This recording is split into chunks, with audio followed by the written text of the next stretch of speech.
Thank you for listening to this PodcastOne production. Available on Apple Podcasts and PodcastOne. This episode of the Steve Austin Show is brought to you free today by our friends at BetOnline.ag. As we roll into the end of June, the sports action continues to heat up with Major League Baseball, the UFC, Major League Soccer, and now the Women's World Cup.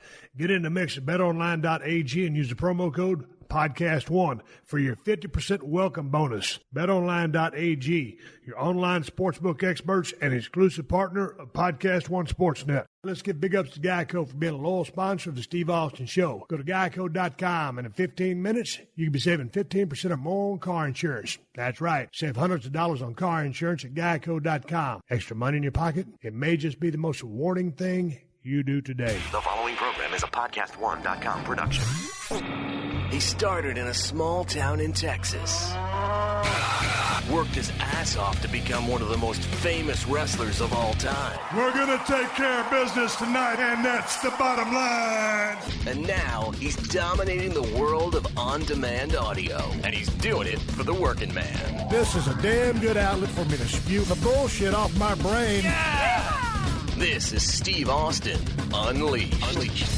All right, everybody, welcome to Steve Austin Show. I am coming to you from the mean streets of Los Angeles, California today. I'm glad to be back. We'll be playing some of the most requested Steve Austin Show classics that have been locked away in the archives. I got a great one for you this week, and here's my producer, Sean, to tell you all about it. What's good, everybody? It is producer Sean with another classic episode of the Steve Austin Show. Today being episode number 354 with WWE Hall of Famer Pat Patterson. Original air date August 25th, 2016. Pat Patterson, of course, the first ever Intercontinental Champion and one of the most influential figures behind the scenes of the WWF/WWE for the past 20, 30 years. For a very long time, he has been behind a lot of the creative finishes and match structures, as Steve will talk about in this episode. He is also responsible for creating the concept of the Royal Rumble. So you have Pat Patterson to thank for that. Steve and Pat got together to talk about Pat's book, Accepted, How the First Gay Superstar Changed WWE,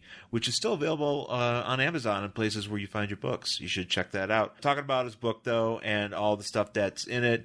Talk about Pat's history working in the territories, specifically in San Francisco, Portland, the AWA, the WWF. Also talk about some of his epic clashes with such legends as Bob Backlund, Sergeant Slaughter, working with Mad Dog Vachon, tag teaming with Ray Stevens. Lots of stuff in here for the old school fans, and just a lot of really cool stories about pro wrestling. They even talk about the Montreal Screw Job. So that's how wide we go on this episode of the Steve Austin Show. Also want to say thank you, everybody, to listening to the Steve Austin Show. Steve is back with brand new episodes every Tuesday. He is very happy with all of you being so excited that he is back on the airwaves, and he's got some great episodes up since he's returned with Tony Khan of AEW, as well as WWE Hall of Famer Mark Henry, just released this past week, so you guys should definitely catch up on those. This day in Steve Austin history, today being June 27th. We start off in 1991 for WCW in Joplin, Missouri. WCW TV champion Steve Austin defeated former champion Beautiful Bobby Eaton. In 1992, in Milwaukee, Wisconsin, WCW World Champion Sting defeated WCW TV Champion Steve Austin. Then in 1993, in Knoxville, Tennessee, it's six-man tag team action with Sting, Ric Flair, and Arn Anderson defeating Lord Steven Regal and the WCW NWA Tag Team Champions Steve Austin and Brian Pillman. Then we go to the WWF in 1997 in Salt Lake City, Utah. WWF World Champion The Undertaker and Stone Cold Steve Austin defeated WWF Intercontinental Champion Owen Hart and WWF European Champion Davey Boy Smith. Then in 1999 in Greensboro, North Carolina, it is WWF King of the Ring 1999, which saw Vince McMahon and Shane McMahon defeat Steve Austin in a ladder match. Of course, this is the match where the 100% control of the WWF was in a briefcase high above the ring, and Steve Austin and the McMahons were racing up the ladder to grab those shares. Match ended when Shane grabbed the briefcase after pushing both Austin and his own father off. Now, earlier in the bout, Steve Austin had the match won, but Just when he went to go reach for the case, someone raised the briefcase and it was just out of arm's reach, so Steve couldn't grab it until it was later lowered for the McMahons to win. It was never officially said who did it, but it was heavily implied that it was Big Boss Man. I am of the belief that it was Big Boss Man that raised the briefcase because at one point he was at odds at the time with the corporation, and this was his way of getting back into their good graces. And that resulted in Vince and Shane winning 100% control of the WWF.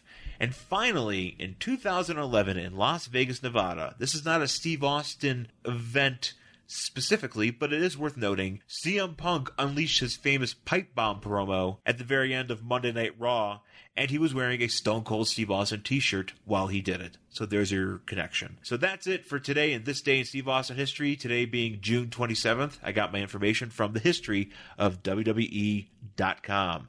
All right, folks, coming right up, we've got a classic episode with the legendary Pat Patterson on The Steve Austin Show. The end of June only means that the sports action will continue to get hotter throughout the summer in Major League Baseball, the UFC, Major League Soccer, the UFC, and more.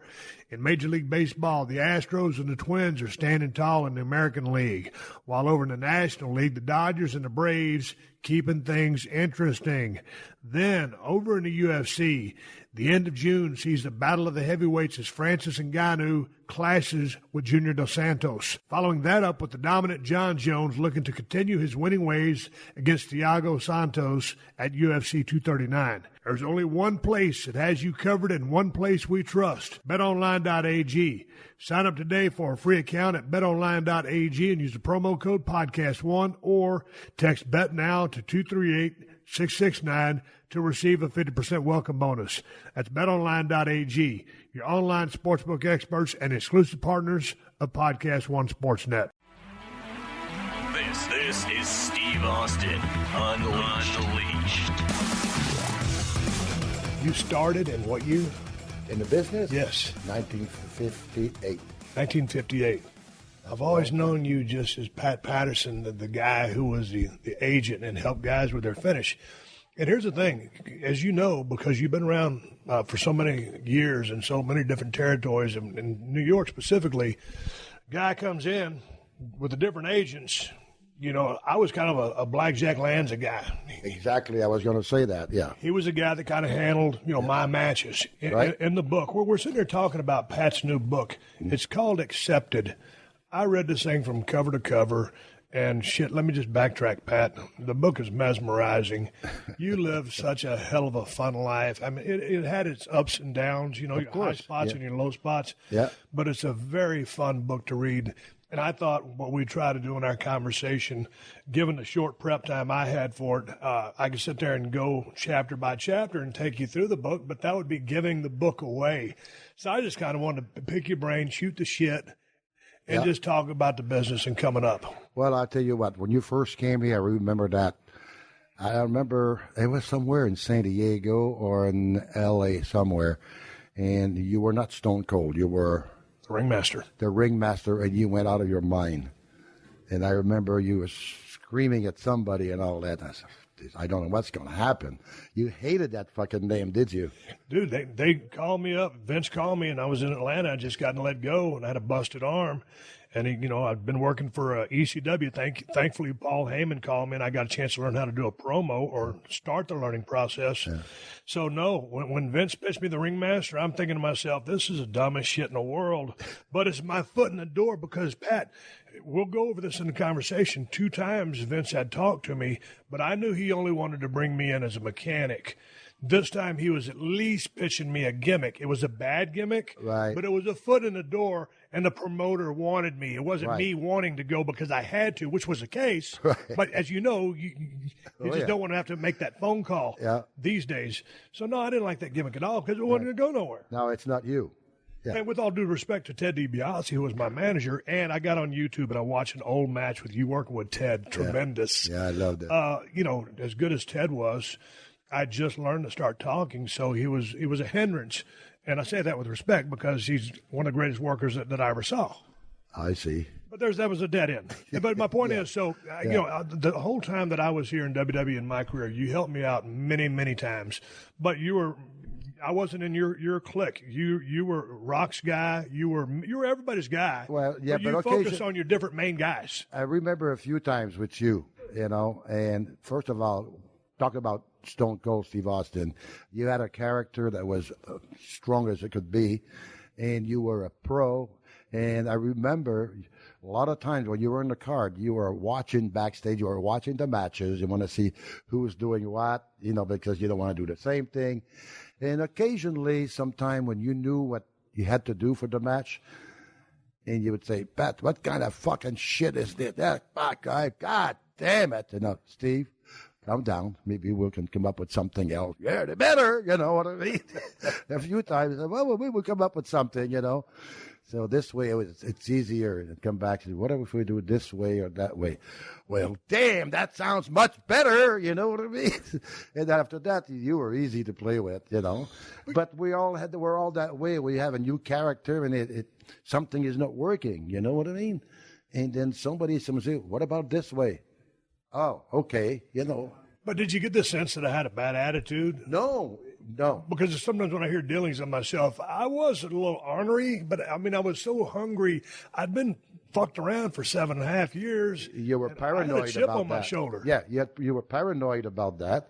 And then all of a sudden you hear something and you get really upset.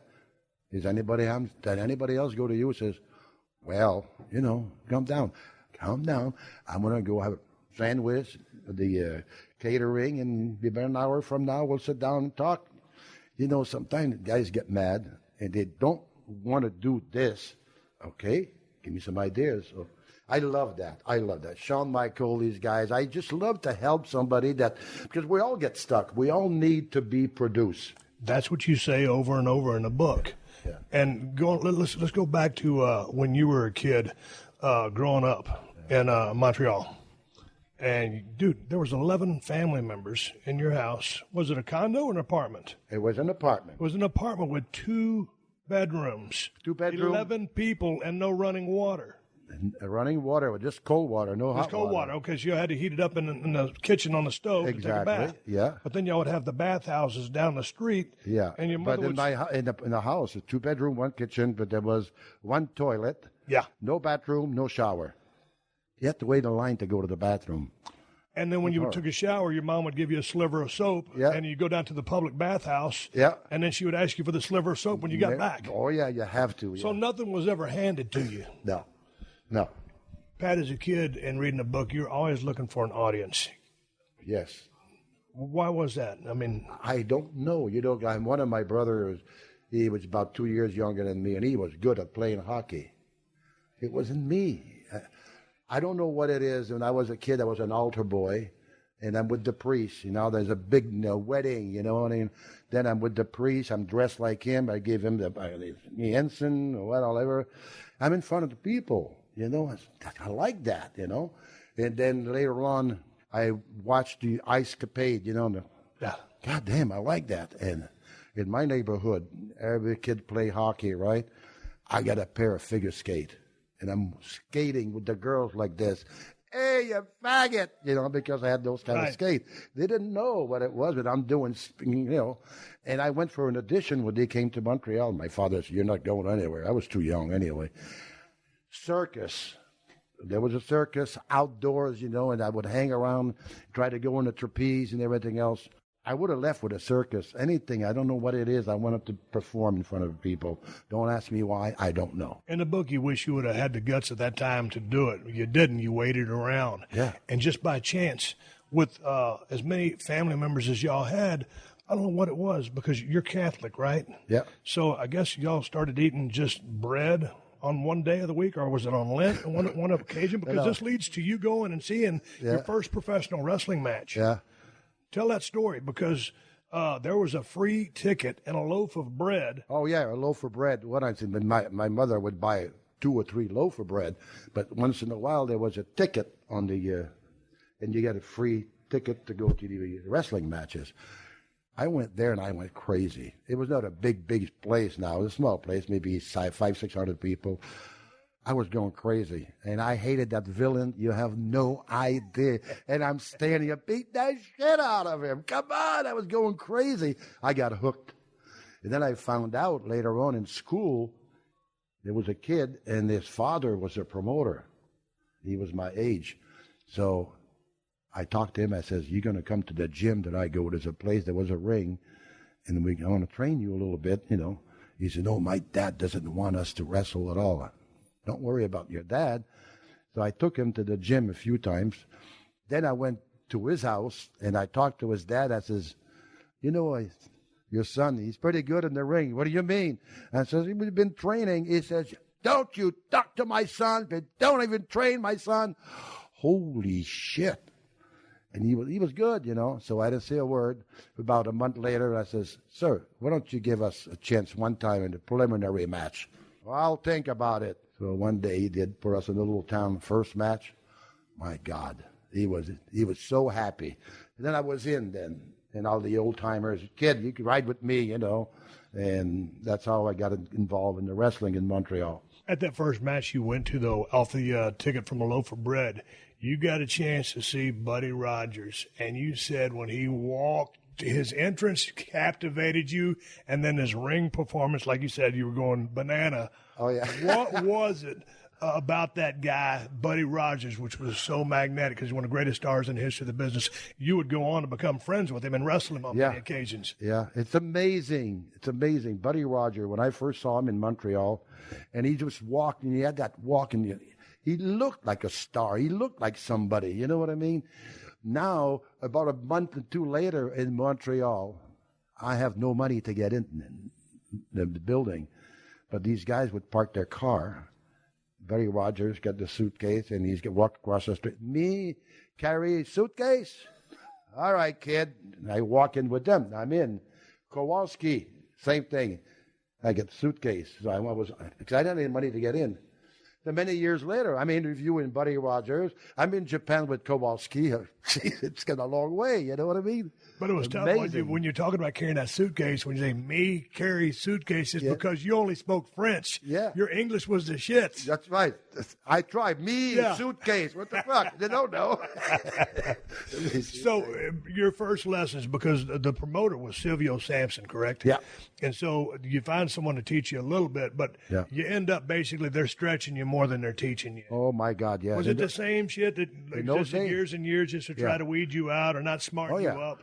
Well, being a preliminary match kid, they'd bring me in the ring somewhere. You wanna learn? Okay. And I go, and they stretch the hell, trying to get out of there, and blowing up. You know what I mean? But I kept coming back. In the first few wrestling matches you had, and like you said, you guys were hitting it off. The promoter was impressed. Yeah. But one of the things that kept happening, a lot of your paychecks were bouncing. Yeah. And so your father, who you never really had the greatest relationship with. Well, you really did read my book, did you? I read it from cover to cover. We're going to start freelancing here in a minute, but I want to set the tone, because the biggest thing with you is you're one of the greatest minds in the history of the business, and especially as it pertains to the finishing sequences and stuff like that. So I just wanted to get to how you went That's through a all big these compliment processes. coming from you, I'll tell you that. Well, it's a true story, and you know it is. But so your dad, the paychecks are bouncing, and your dad doesn't want you to be a professional wrestler. He says, get a real job. Right. What was it about the 9-to-5 grind? With all due respect to everybody that's working 9 to 5 listening to this podcast, myself, when I got out of college and started doing this in '89, this was a job for me. When I took a test, Pat, in high school, it kind of points you in the right direction where you fill in the little circles. It said I would make a good park ranger. I didn't want to be a park ranger.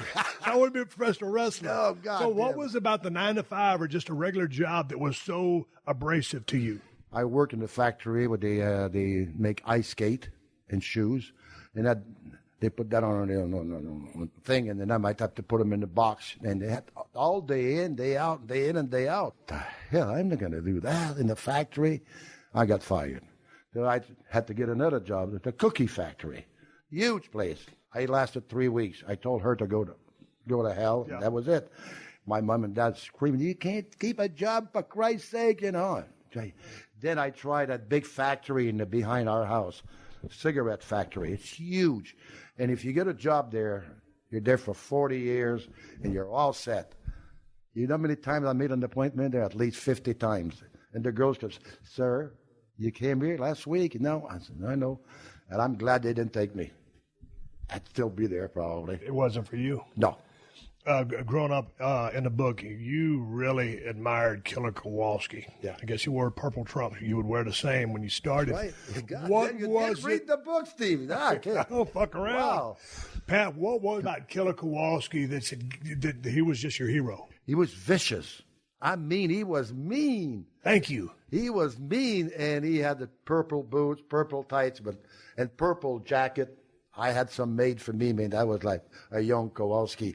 And it's a funny thing. The first time he saw me wrestle, I was in Boston, and the promoter in Boston brought in Kowalski and a couple of guys, top guys. I said, oh, my God, I'm in the same card as Kowalski. Now I was in the locker room. I was afraid to put my boots on because I got the same thing. Maybe he's going to give me shit. What the hell is that? Get still in my gimmick. I know. In fact, the promoter says to Kowalski, he says, I was in the first match. I said, Kowalski's going to watch you. I was a nervous wreck. I preliminary match. Bing, about 10, 12 minutes. And I came backstage. He said, did a good job, kid. Oh, God, I was in heaven. I was in heaven. And then later on in years, I was in Australia with him, and I was in Japan, and I tortured him. You know why? Why? Because he has a hard time. He's a vegetarian. He has a hard time eating, and I would order food for him that was not good. I said, here, they brought you this. I don't want that. Another rib you pulled on him when he would go to the bathroom, you would put chicken in his rice and do stuff like that. And he'd have to reorder again. Everything. You were terrible. I know. You're one of the biggest ribbers in the history of the business. Oh, that's one of the things. I have this book here, and because, look at all the dog-eared pages, Pat. Those are ribs and funny stories. My book is torn up because there's so many ribs of you we'll get laughing to that your ass later off. on. Yeah, we'll get to it. One of the things I like about the book is how you wrote it, because anybody that's ever spent any time with Pat, if you know him, the book is just like he's telling you the stories. He'll start getting ahead of himself. He'll go back, but wait, we'll get to that in a minute. We're still here. That's how the book is. I'm relaxed. I'm having a blast now. I'm glad tell you you're something. having a blast. But this is, man, other than having drinks at a bar, being in a finish room, I mean, we never really got to just hang out and shoot the shit because, man, you live where you do. I live where I'm at. We're both busy, but our common thread was the business. I want to go to Killer Kowalski because you said because he was so goddamn mean. So let's segue here. One of my biggest things these days, because I want someone to learn something in the business, to learn something about the business. A heel, I watched many of your matches. You had a mean streak. Many heels, and I got a chance through your book. I always remember Lord Alfred Hayes from doing commentary on WWF. I didn't know that guy even worked, so I got on YouTube, and he was a nasty, vicious heel, and he made you mad because he cheated. And then when it came time to get heat on you, he was a mean prick. Yeah. Explain the importance of a mean streak, Pat, because to me it's so simple. You mean as far as being mean? Yes. You don't just go through the motions. It's with. No, you got to. You take pleasure, or it's a passion to fucking instill. Exactly. When you throw a punch, your facial expression, you mean it. You just don't do it for fun. Right. When you grab that leg and you twist it, you got to show me that I'm twisting that. You know, that's the whole thing. The facial expression is so important. So you're working with Silvio Sampson in Montreal. Yeah. How long were you there before you would end up going down to Tony Santos in Boston? Right. I was in Montreal. I wrestled with the kid a little bit there. And then from there, I had a chance to go. But the promoter from Boston would come in sometime to Montreal, and he's looking for talent, you know. So I go to him. I said, you promoter? Me go Boston. He goes, yeah. He gives me his card, Like trying to tell me to get out, you know what I mean? But I kept that card. And about 5-6 months later, that's when my dad threw me out of the house. And my sister, she gave me $20. In those days, it was a lot of money. I took a Greyhound bus and went to Boston. You got to go through immigration. I had nothing. In those days, I guess you didn't need a passport. And I said, me, go to Boston, wrestle. No. I was at the border 6 to 7 hours with the business card. They kept calling the promoter. Finally, the promoter answered. Well, you got a kid here that is wrestling for you? Yeah. So I went to Boston, and I went to Boston that way. And you'd already started your wrestling career as Pat Patterson, because as a shoot, you are Pierre Clermont. Yeah. So you're already Pat Patterson, and they're waiting for you over in Boston. I changed my name in Montreal. Okay. Oh, yeah. Pierre Clermont. Can you imagine a name of a champion, a star? Pierre Clermont. Give me a break. It didn't really have a really je ne sais quoi to it, if I will. Tell me how you came up with the Pat Patterson, because it's in the book. Okay. You know what? There was two local guys. They were lumberjack. One was, what's his name? Paul Smith, and the other one was Pat Smith. Two lumberjack. And I like the name Pat Smith. You know, I like the name Pat. So I take a dictionary, and the back page of the dictionary, they have the, what is it? A surname? Surname, yeah. So Pat, I like Pat. So now I didn't know what to call the last one. So I took the dictionary, and I closed my eyes, and I opened. The first name I saw was Patterson. Pat Patterson. That was it. Got a ring to it. That's been my name for years. What changed when you went to Boston? Because you were in Boston, 2 years? About 2 years, and I learned to wrestle, to travel all these little towns with different guys.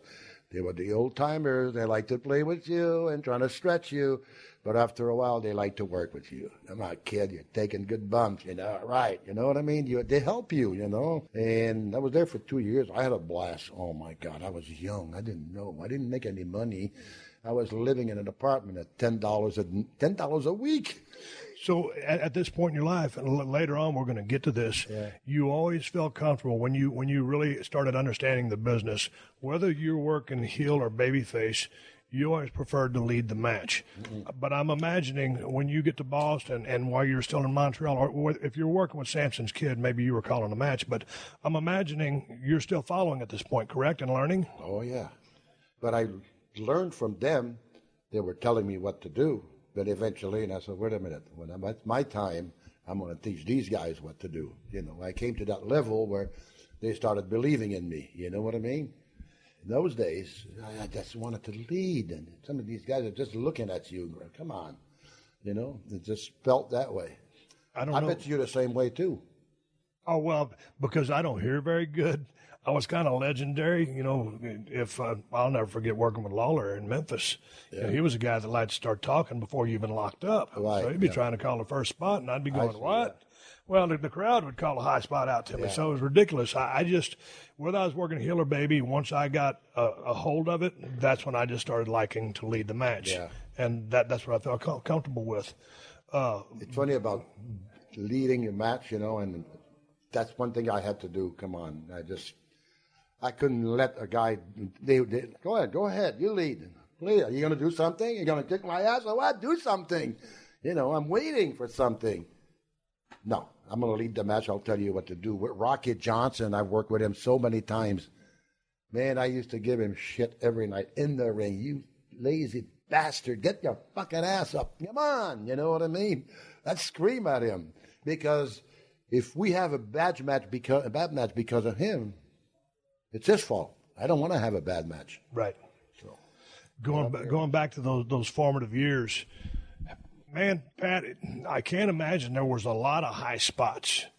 It was a lot of holds, working for holds, healing, and then one or two spots, but it wasn't a spot fest yet. You're right. Yeah, put a hole and make the guy suffer, make him tap out. Or years ago, not too many guys would tap out. They didn't want to tap out. You know what? Get pinned, it's okay. But going back to that day, just the fact of two guys grappling just was an attraction in and of itself. Yeah. Because, it was still that time. I mean, of course, wrestling had been around in the States since before the TV was around, and then all of a sudden television comes out. It's a natural for TV, but in that day, that style just captivated people. Oh, yeah. Two combatants trying to wrestle for a win or for a championship belt. Right.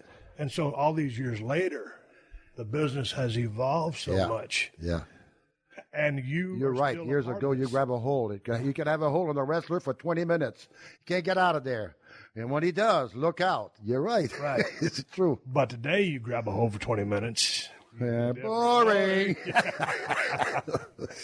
Hey, in Boston, you're out on a town and you meet Louie, Yeah, your life partner, yeah, for 40 years. yeah. And then so you guys become an item. And this is back in the day when the business was protected. And so y'all protected the business. Yeah. But you protected your relationship. Yeah, Louis, it's a long story in a way because I met him in Boston, and I would see him on the weekend because he lived outside of Boston. He had a motorcycle. He'd come and spend the weekend with me and go, He was a good friend, But then in the meantime, Mad Dog is in Oregon. He's a star in Oregon. And I don't know how still don't know today how he got my address in Boston. He sends me a letter. Your book in 2 weeks in Oregon. You better be here. Mad Dog wants me to go to Oregon. I had no idea where Oregon is. Then I go to the promoter in Boston. I tell him I want to go to Oregon. He takes a map. I've never seen him back that big. He's like, you're going from coast to coast. To me, it was like going around the world. And he says, you could starve to death. That scared me. I didn't go. About 3 weeks later, I got another letter from Mad Dog. You better get your fucking ass over here. Oh, my God. Now I have to go. I borrowed money from Louis, flew to Portland, got a little apartment. I stayed in a hotel. Mad Dog was there. So about a couple of weeks later, I missed my friend Louis, so Louis flies in. But you were just thinking, hey, man, when you said goodbye to Louis, you were just going to go do your thing. I didn't think I was never going to see him, no. And he was going to go do his thing. Yeah. That's Pat Patterson's phone going off. Anytime someone's phone's going off, they owe me a beer and you a beer. So Pat Patterson owes you a round. I'm sorry. There's a lot of noise. We're right here at the Staples Center. Pat doesn't know how to work his iPhone. This is classic clusterfuck material here on the Steve Austin Show. But you just figured it was over. You'd never see him again. No, I never thought I would see him again. But God damn it, after a while, I'm all alone, I'm in the hotel room, and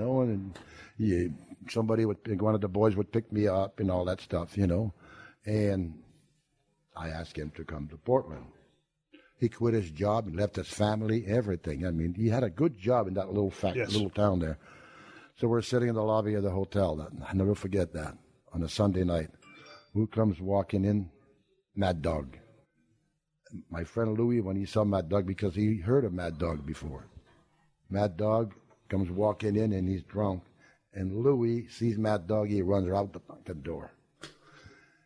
You brought your boyfriend with you, did you? I says, well, he's my friend. Where did he go? I says, Maurice, I don't know. He got scared. Well, we'll go find him. I said, oh, my God. Get in the car. We're driving all the way downtown Portland from one street to the other. And he's going, where the hell is he? Where the hell is he? I said, Dog, I don't know. Turn here, turn there. Then he sees him on the sidewalk. He puts the window down and says, get in the car. Louis keeps running. Yeah. He steps on the gas and gets on the sidewalk, blocks him. Get in the car. He gets in the car. We're going to go to the bar and talk. I figure he's going to prepare to kill both of us. We were scared of death. We're sitting. He's talking with Louis more than me. And they never shut up talking. Became the best friend. And they become very good friends. But and this would end up being the case because Louis would, your wrestling always came first. Yeah, always. And he would end up following you to all of the territories. Yeah. And everybody that he met just loved Louis. Yeah. And so he was just a natural, charismatic guy and just a great person. Yeah. So everybody loved him. Yeah.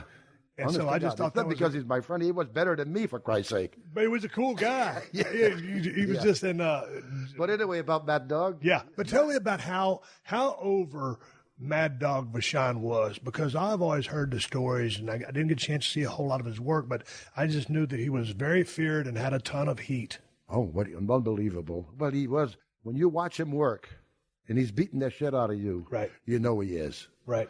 It's like the facial expression. And I mean, God, he was unbelievable. And you know what? When I went to Oregon, he wrestled a guy by the name of, what's his name?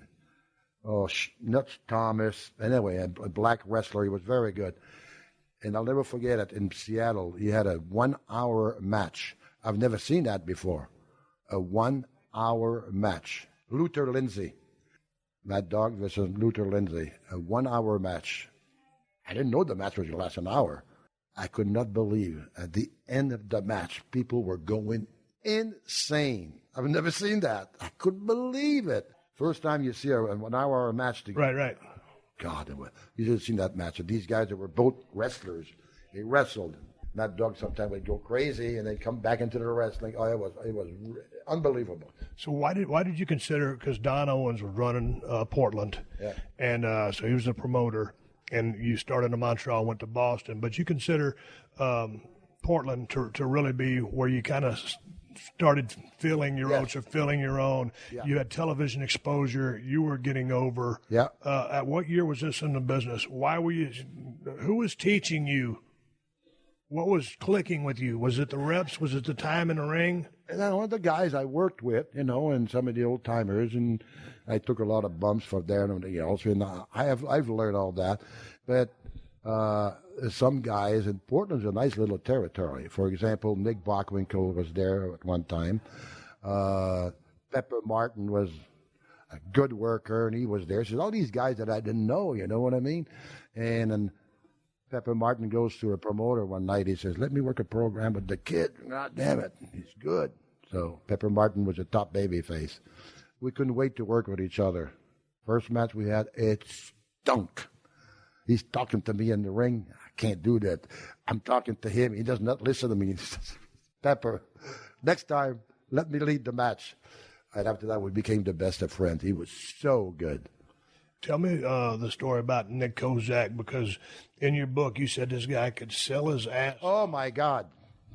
He taught you a different level of work because this dude would sell. Yeah. And because he was so great at selling that people would go crazy when he made his comeback. You know what? But that was an eye-opener for you at that time in your life. Exactly. Put a reverse headlock on him, and you hold on to it, and he's trying. He's almost got it. Yeah, he'd have to pull the hair. My God, they go crazy. He pulled the hair. No. Hey, sometime for 15 minutes, and he would fight it back down. I said, "You got to get out. Don't worry. Stay there, Yeah. Then when he came out, man, oh, Jesus, that was that easy. Make sure to stick around after this podcast to get the latest headlines from the AP News Minute. Hey there, Rob Cesternino from Rob Has a Podcast, and if you're a Big Brother fan, you know the summer is all about one thing, watching crazy people locked in a house on Big Brother. And we've got episode recaps after every episode with the past house guests talking about all the updates from the game and the gossip from the live feeds. Listen to Rob Has a Podcast exclusively on Apple Podcasts and PodcastOne. And if you love the show, why don't you share it or even leave us a rating and review? This is Steve Austin Unleashed. So you were in Portland, about 18 months? Yeah, maybe a couple of years, yeah. A couple of years. And then you go to San Francisco to work for Roy Shire and Big Time Wrestling and 65. Yeah. So I got to hear about Roy Shire because I heard that he was just a cantankerous guy. He watched every single match at every single show, and he was always yelling. Mm-hmm. Is this true? Please explain to me about this Roy Shire. Yes, sir. He didn't initially like you. No, at first he didn't like me. That's what I'm saying. Yeah, at first he did not like me at all. Not at all. But you know the story that I told him before I got there, right? No. Oh, you didn't know that. I was in Portland. And in Portland, Pepper Martin used to work in San Francisco a couple of years before that. Nick Bockwinkel has worked there before. So these guys are telling me, said, "Pat, you got to go to San Francisco. And you and Ray Stevens would make a good team." I didn't even know Ray Stevens. I says, "Well, I don't know. Well, you should go there, So I did the usual thing, send pictures, And then I called Roy Shire about a week or two later, and I says, "Mr. Shire," I says, "I'd like to work for you and have a date." Nick Bockwinkel told me it'd be good. And Pepper Martin said we'd make a good tag team. He says, "The boys don't do what I do I tell the boys what to do. They don't tell me." Exactly right. So I said, "Okay, no problem." So he gave me a date, and I went to San Francisco. My first night, I had a little apartment in San Francisco. He said, "How are you going to go to Fresno?" It's 200 miles from San Francisco to Fresno to do TV. So I ride with him in his pickup truck. Got a pickup truck. He's got a gun, He got a big wrench anyway. So go to do TV. And after we're done TV, I get in the truck with him. I'm having a few beers. He goes, "You better start working out. You look like shit." I said, "Holy Christ almighty." I wasn't really into workout thing, And then he says, "I heard some shit about you." I says, "What'd you hear?" He says, "Well, you're different." I says, "What do you mean different?" He said, "You're different."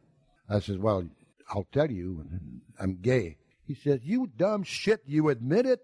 I says, "Roy, I'm going to work for you. You might as well fucking know." He said, "You're stupid." I says, "I'm not. I'm just telling you, I'm honest with you." So now I got home. My friend Louis is waiting for me.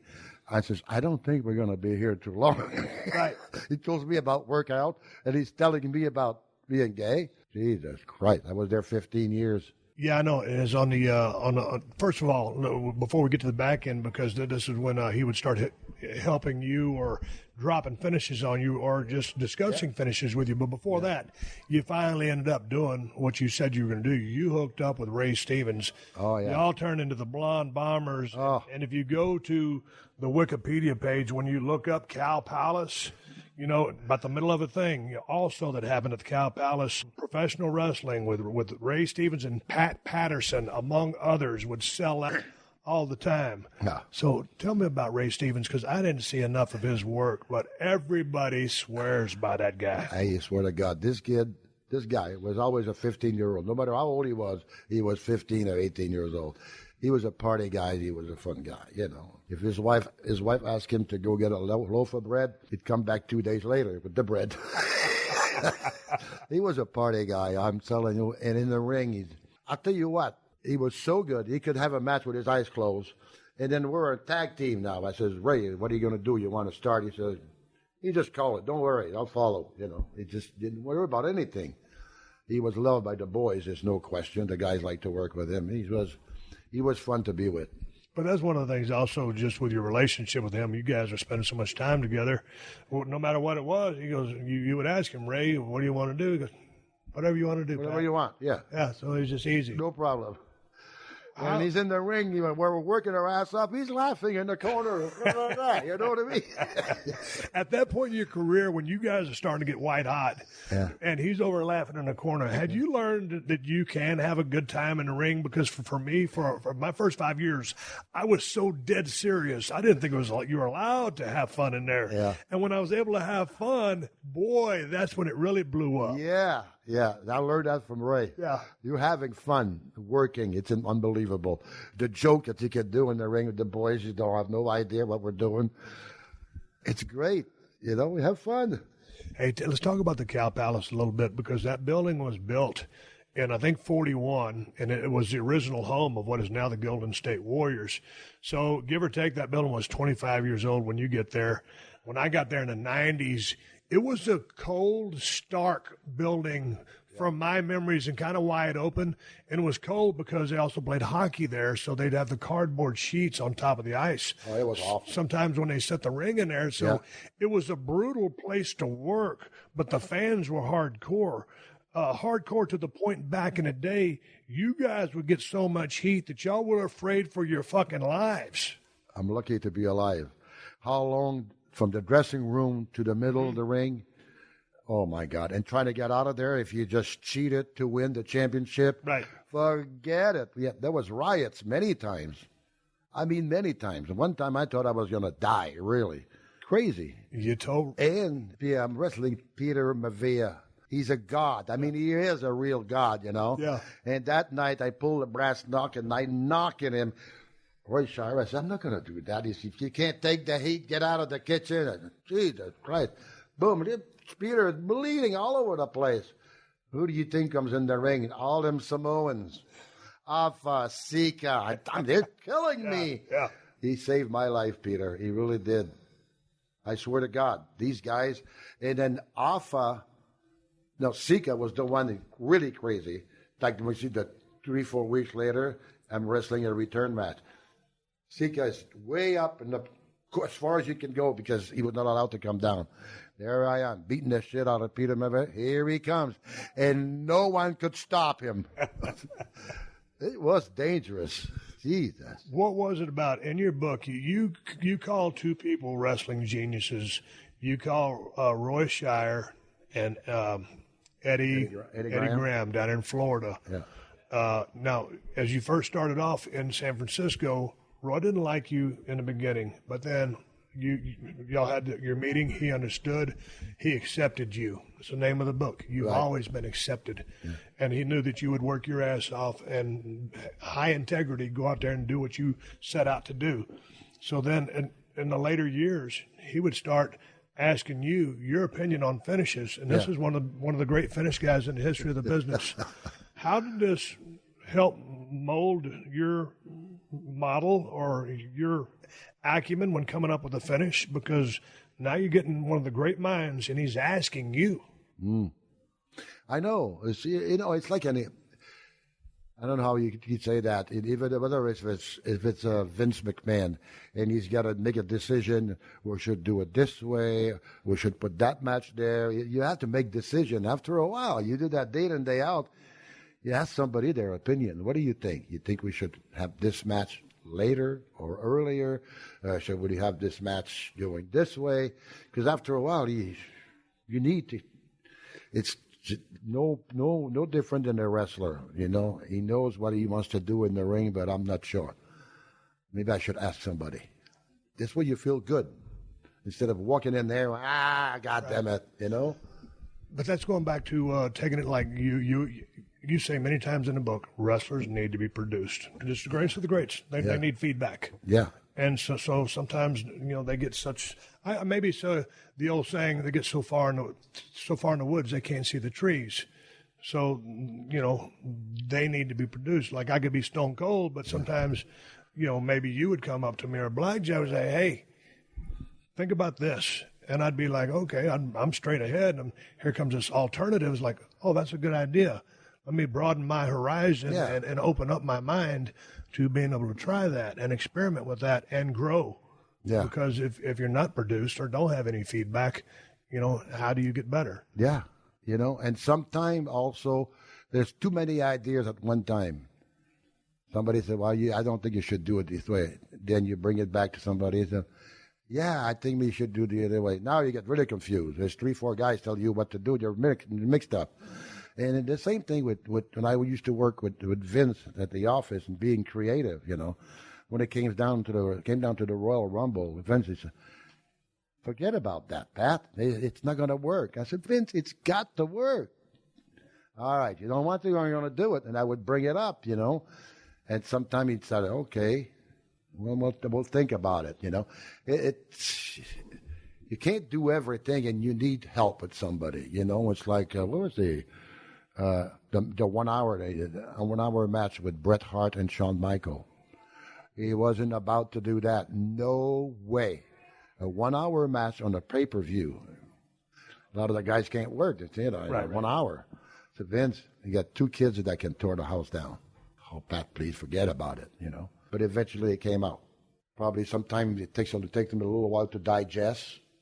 Well, let me think about that, You can't have an answer for every question. Maybe you have an answer a little bit later. You have to be patient. It's beautiful. I love it. I like when somebody asks me for my opinion, for an idea, even if it's just a little thing that looks bad. It's the hardest thing what the guys have is if you're a top guy and there's something that you do in the ring that doesn't look good. Who's going to tell you that? Not too many. But I like to do that. I done it with Cena many times. And John, you think you die. There was, die. Yeah. Well, really? Yeah. Okay, if you want to do it, fine, There was someone in the book, I think they were fixing to leave into another territory, and I think it was your kicks in the turnbuckle that weren't looking so great. No, you were telling this to somebody else. It was Hogan. Was it? Hogan, yeah. Yeah, you told, maybe someone told you earlier in your career about I was in Montreal. I was not in Montreal. I was in Florida, and he was in Montreal. I think he was in Montreal, and he was working with somebody. But anyway, I called him, and he answered, and I said, Terry, you all set? Yeah, I'll be all right. I says, remember now, you don't have to go crazy. I says, just do what you do and do it well. That's all you have to do. You're Hogan.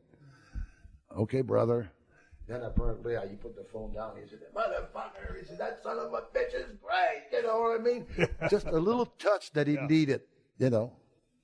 Hey, towards the end of your run in San Francisco, you were you weren't office, but you damn near were office and working for Roy Shire. Right.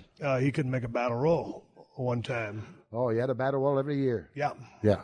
And maybe was the Royal Rumble born from maybe because the way you invented it was different than Roy Shire's, but were the seeds planted in those early battle royals working in big time wrestling? They were just those days. It was just a regular battle royal. 20 guys. You're number 2, number 3, and that's it. It was not one after the other. You all go in, ding ding. It was just a battle royal. But I always wanted. I have some stories from old timers that I heard. Okay, a battle royal. Somebody came up with that somehow. No one knew. I have no idea. Nobody knows who invented the battle royal. You're right. I don't either. I don't know. So I kept saying I'd like to create a battle royal. When I came up with the idea, you know, 1 guy and 2 guy, you know, Vince, are you fucking crazy? Come on, you know. He thought it was the shits. He hated it. And then y'all go do the Saturday night special or whatever it was. Yeah, Dick Ebersol, you know. Ebersol. Yeah. And, you know, we have to give him the card. Hogan's going to sign a contract. And a tag team championship match. And Dick Ebersol said, well, it's a good card. It's on USA Network, you know. No, Network, but USA Network. Yeah. It's not really all. Something is missing. And Vince says, why don't you tell him that stupid idea? And I gave him the concept. I didn't have a name. I know, but you said it. First of all, it's not stupid. I think it's great. That's right. Dick Ebersol listened to it, and he loved it. Yeah. He said, Pat, tell him it's a stupid idea. I said, first of all, it's not a stupid idea. I give him the how it's going to work. I didn't have a name for it. He says, oh, my God, this is legal running. That sounded good. Yeah. Well, and Vince says, we'll think about it. You know, think about it. But we did it. Yeah. And it's funny because there was no name for the match. It needed something spectacular to call it. So like 50 people from the office, or they submitted 50 ideas, and Royal Rumble was one of them. Exactly. And so it became known as the Royal Rumble. Exactly. And turned into a pay-per-view event. Yeah. So you end up finishing up with Roy Shire, and it's time to go somewhere else. You went down to Florida. You worked for wrestling genius Eddie Graham. And Johnny Valentine, I think, had the book. Yeah. You and Johnny weren't on the same page. No, not at all. But what about Eddie? I always heard that this guy was a genius in the business. What made this guy so smart?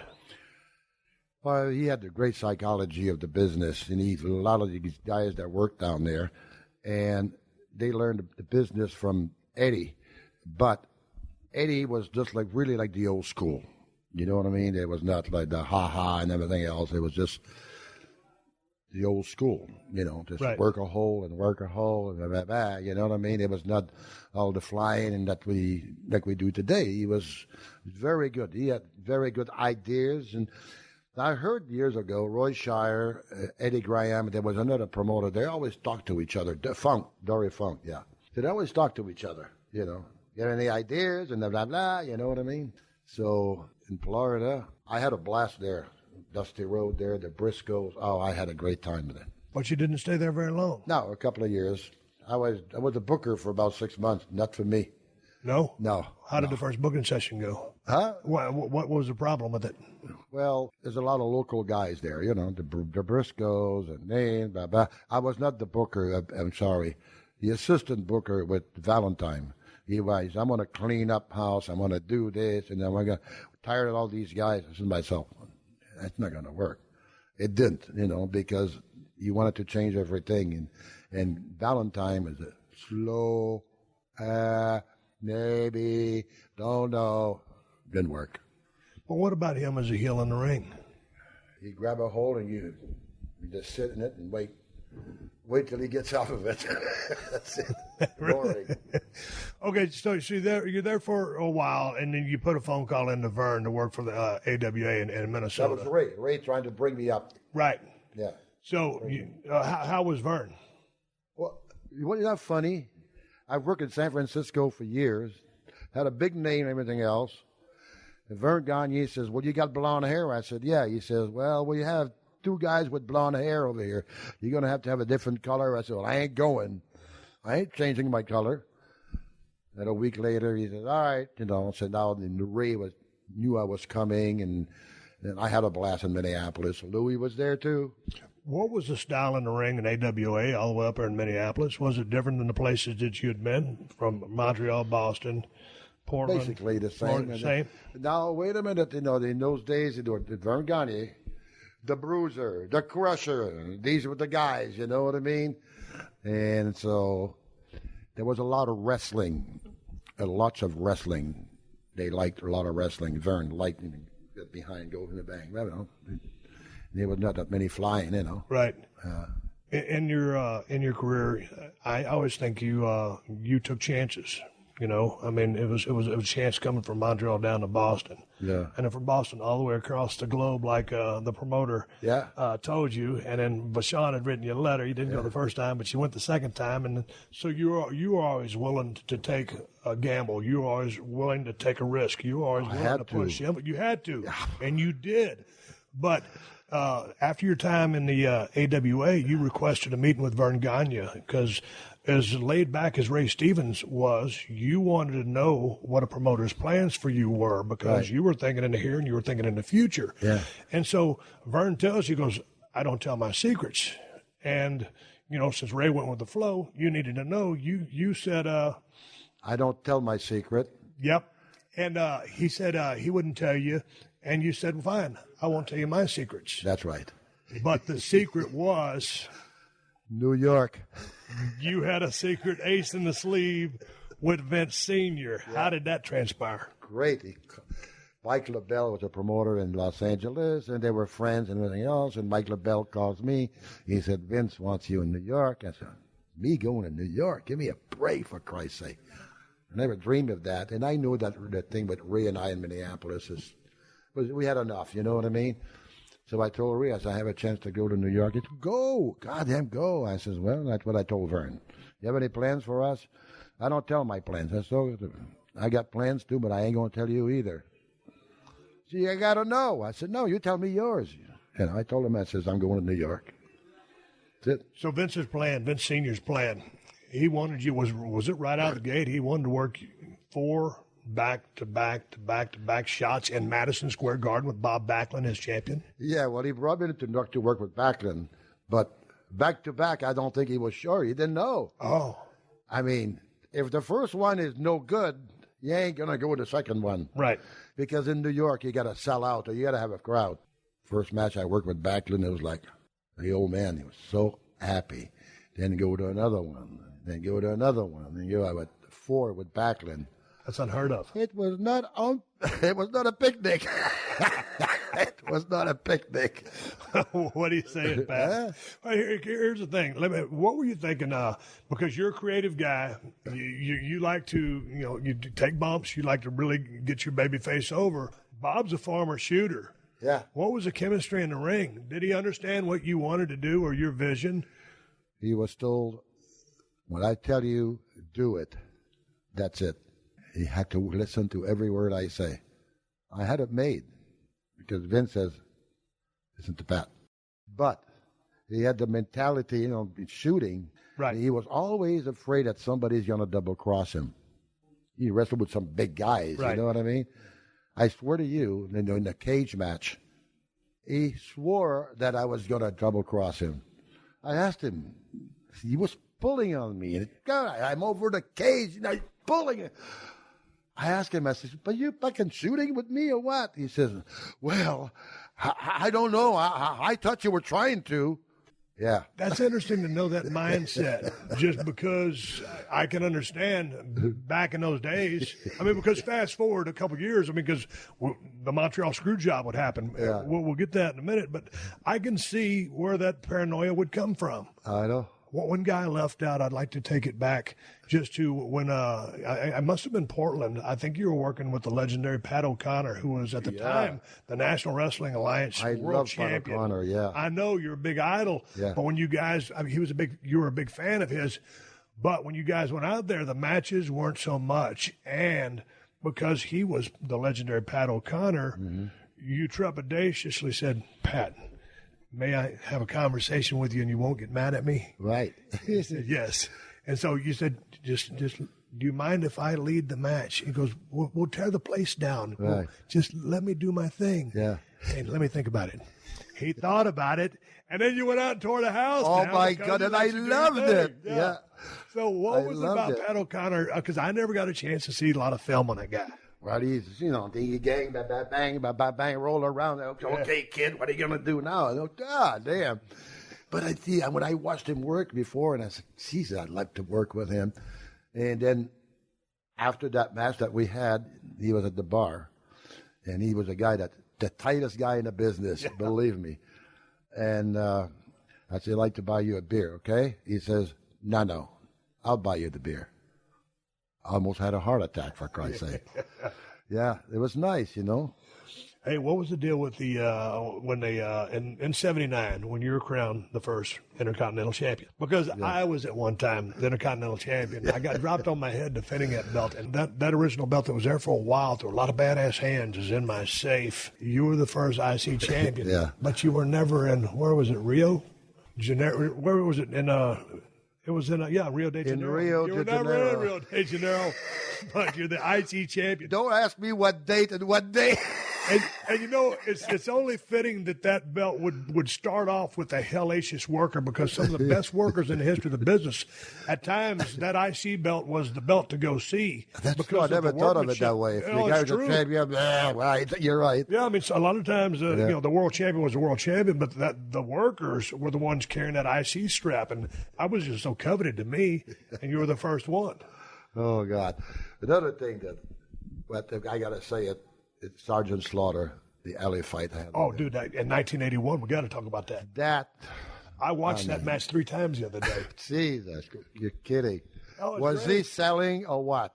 Oh, my God. But just the magic that happened on the turnbuckle when he gets the job done in action, not on a mat, while he's flying, hits one, and he's just busted wide open. Oh, my God. And he's falling down on one knee, and he wants to fight. And he was so good. But both of you guys were selling in such epic fashion. And that's the difference. That's the difference. Selling. I know you're here now today and you still work with WWE hands-on. You file reports about what you see. You still talk to the superstars. You talk to me. You took The Rock under your wing. You've mentored so many guys in the business. Now when you think, Pat, are we selling too little now? Has the business gotten so fast that we can't slow down a little bit? Where are we? Well, they're going too fast, my opinion, yeah. Let's fast forward. Montreal Screw Job. You maintain in the book you had nothing to do with it. Absolutely. Straight up shoot. Oh, yeah, shoot. If I had, I would have said I had no choice to be part of it. I did not know. Steve, let me tell you, I was watching the match because I always liked it. And I mean, there's a curtain. Owen is there, and what's his name? Davey Boy. Is there. Well, I don't know, watching the match, and all of a sudden, holy shit. And they go, what the hell is this? I had no idea. Now I'm freaking out. And I look at Gorilla. Before there was a lot of people there. Yeah. There was not that many that there. Some people knew, but I didn't know. I don't know what to do. I'm freaked out, honest to God. I didn't even go see Vince.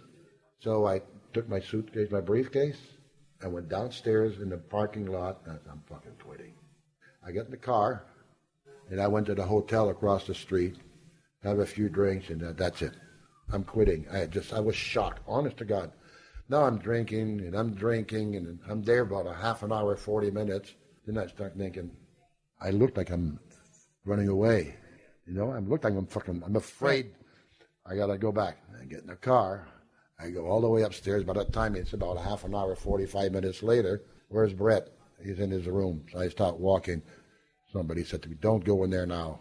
Tell there to be trouble. I said, I'm going. They said, Vince was there earlier. I said, I don't give it. I'm going to go talk to Brett. And I knocked on the door. Who's that? It's Pat Patterson. They opened the door, and I went to Brett. He was sitting down. And I said, Brett, goddamn, I had nothing to do with it. If you believe me, shake my hands. If you don't, you know how much I fucking helped you over the years. I didn't know. I did not know. And he wouldn't shake my hands. And I left. And the next day we were in Ottawa. Oh, my God. Even the boys were a little upside down. Well, it was strange because I hadn't been in a company real long. Huh? I thought, man, when Brett got screwed, and then he was going to go down to WCW, and I was just thinking, what are we going to do with the one and only Bret Hart? Bret Hart was a big part of my career. Right. Man, I love that guy. Yeah. So I'm like, what are we going to do without Bret? Yeah. Because I just thought that much of him. Yeah. And, of course, everything transpired and everything ended up okay, but there was a lot of bad blood there forever. Finally, you were able to break through and make peace with Bret, right? It took a long time. Yes, many years. 2 or 3 years, I think. Yeah. What would you have thought had you been in his boots that night? I don't know. I mean, that's ultimate betrayal, right? But by not wanting to do business, the promoter has to do what the promoter has to do. But you say this in the book many times, Pat.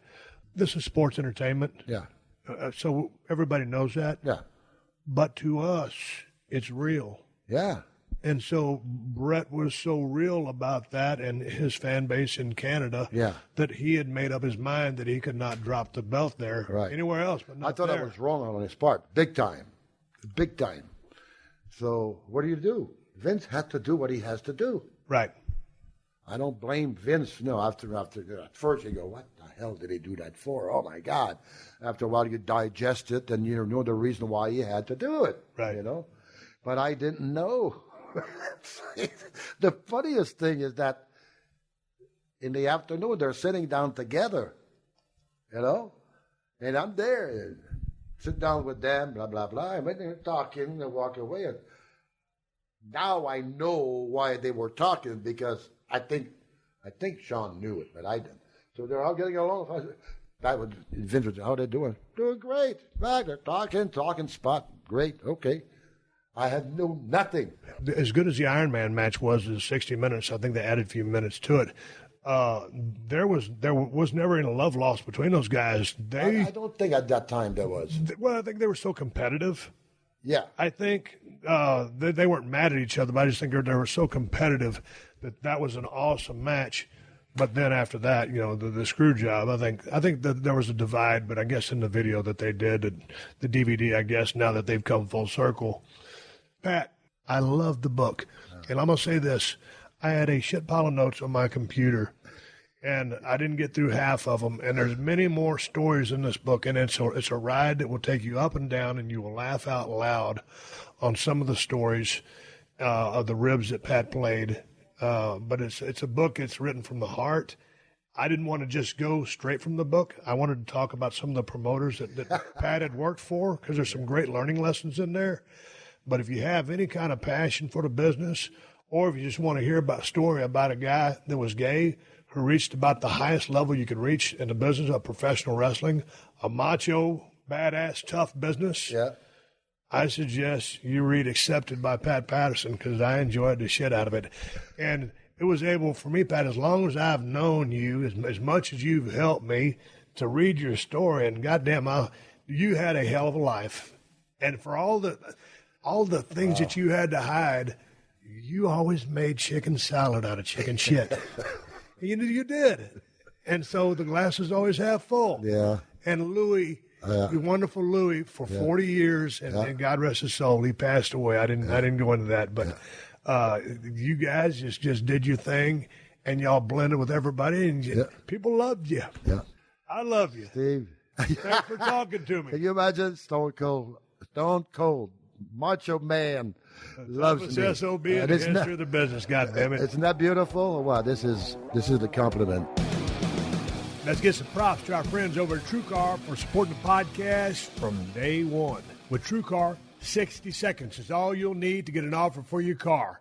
And the amount of time it takes to floss your teeth, pet your dog, or do a few push-ups, you can get a true cash offer. Best of all, you can do it from your smartphone or even from home. Just go to TrueCar and simply enter your license plate number and watch how your car's details pop up. Answer a few questions, and you'll get an accurate True Cash offer from a local TrueCar certified dealer. It's that easy. After that, you can bring your car in, and they'll check it out with you. Together, you can ask questions and get the answers you need so there's no surprises. Then, simply leave with your check or trade in your car for a new ride. So when you're ready to experience a better way to sell or trade in your car, check out TrueCar today. True Cash offer not available in all areas. Hey, we here at the Steve Austin Show have a favorite four-letter F word. Free. F-R-E-E. That's why it's our privilege to introduce you to your new favorite streaming service, Pluto TV. Believe us, you're going to dig it. Pluto TV is the leading free streaming television service. Watch over 100 TV channels and thousands of movies on demand, all completely free. There's also a ton of options for sports, with pro wrestling and MMA available. Pluto TV never asks for a credit card. You don't even need to sign up to watch free. Pluto TV is the easy and completely legal way to watch your favorite TV shows and hit movies for free. And the best part, you can download Pluto TV for free on all your favorite devices today, including your phone, Roku, Amazon Fire TV, Apple TV, Smart TVs, PlayStation, and anywhere else you stream. What are you waiting for? Never pay for TV again by downloading Pluto TV. Get more info at Pluto.tv.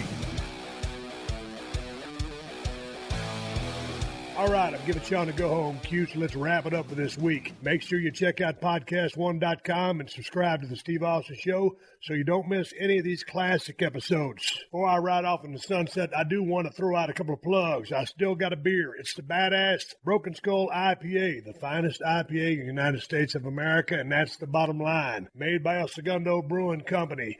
You can find Broken Skull IPA at Whole Foods and Total Wines if you live in Cali. If you ain't in Cali, you're probably SOL. And if you're looking to get a badass pocket knife, I got two for you. Cold Steel Broken Skull Knife, Cold Steel Working Man Knife. Get them at my Amazon store, Amazon.com/shop/Steve Austin, or go to the Cold Steel Knives website and check out all their badass knives. Also, one more big shout out to all my sponsors to make this show possible. That's how I'm able to bring this show to you free twice a week. Please support them because they support us. For more info, check out the podcast description to this episode for details. Folks, I am on social media, Twitter and Instagram, at Steve Austin BSR. My name is Steve Austin, and I will catch your ass down the road. Download new episodes of Steve Austin Unleashed every Thursday at PodcastOne.com. That's PodcastOne.com.